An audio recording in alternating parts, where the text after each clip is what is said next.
Hi, and today we're talking about when the words of Isaiah shall be fulfilled, God will fulfill the covenant that he made with Abraham.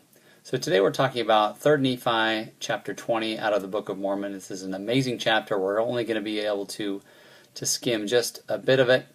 But what's amazing about this chapter is the Savior beautifully ties together the Bible, the Book of Mormon, the covenant of Abraham, and he uses the words of Isaiah to draw a beautiful picture of his plan for his children.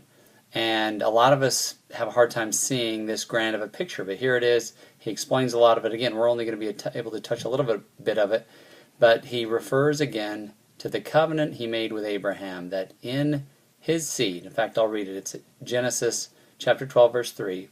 And I will bless them that bless thee, and I will curse them that curse thee, and in thee shall all the families of the earth be blessed.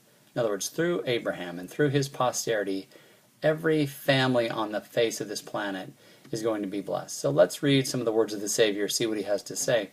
Starting in verse 11, he says, You remember that I spake unto you, and said that when the words of Isaiah should be fulfilled, behold, they are written, ye have them before you, therefore search them.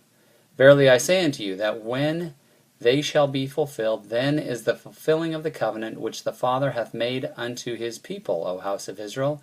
And then shall the remnants, which shall be scattered abroad upon the face of the earth, be gathered in from the east and from the west, and from the south and from the north, and they shall be brought to the knowledge of the Lord their God, who hath redeemed them.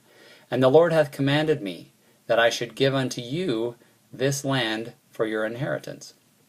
So he's talking specifically about America because he's talking to the Nephites and Lamanites upon the American continent.